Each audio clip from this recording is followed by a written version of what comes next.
Қазақстан 2021 бірлік тұрақтылық жасампаздық. Нұр Отан партиясының денсаулық бағыты бойынша өткен комиссия отырысы аталған сайлау алды бағдарламасына арналған. Елбасының жолдауы бойынша арнайы баяндаманы саясаттану ғылымдарының кандидаты Сәуле Рыспаева оқыды. Айтуынша қазір үкімет пен халық арасындағы қатынастың жақсаруы арнайы мемлекеттік жоба аясында іске асуда. Ал еліміз дамыған 30 мемлекет қатарына ену үшін алдымен денсаулық сақтау саласын дамыту қажет деп есептейді кандидат.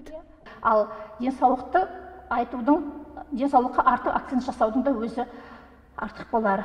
Осы мақсатқа жету жолында бірнеше бағдарламалар бар, бірнеше жаңағы құжатнамалар қабылданған, тағы да сіздер жақсы білесіздер. 2016-2020 жылдарға арналған денсаулық мемлекеттік бағдарламасы бар.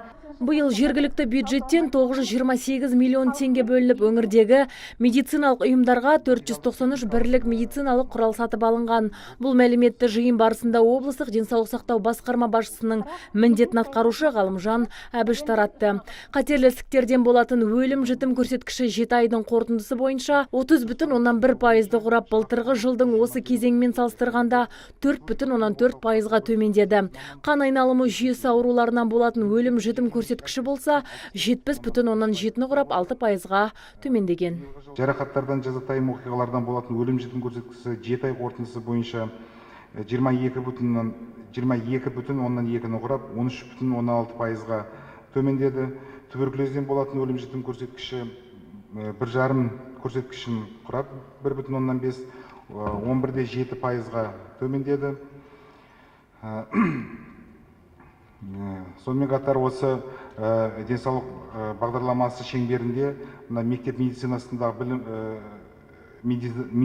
білім жүйесіне, денсаулық сақтау жүйесіне өткізу жұмыстары жүргізілді. Өңірдегі 994 мектептердегі 1143 медициналық қызметкер облыстың 42 медицина ұйымдарына жұмысқа қабылданып, соңғы 7 айда 155 орта медицина қызметкері біліктілігін арттырды.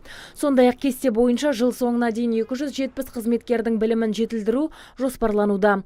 Облыстың қоғамдық денсаулық сақтау департаменті мен медициналық қызметтің сапасына байланысты соңғы 7 айда тұрғындардың 173 арызы қаралған. Бұдан өзге денсаулық сақтау басқармасы жиі қолданатын препарат бағасын тұрақты етіп ұстауға 4 жақты бірлескен меморандум түзген. Заңды құжат негізінде енді әлеуметтік маңызы бар 150 дәрі-дәрмекке шектік баға бекітіліп отыр. Азиза Мадияр, Талғат Қырғызалиев, ТВК телеарнасының жаңалықтар қызметі.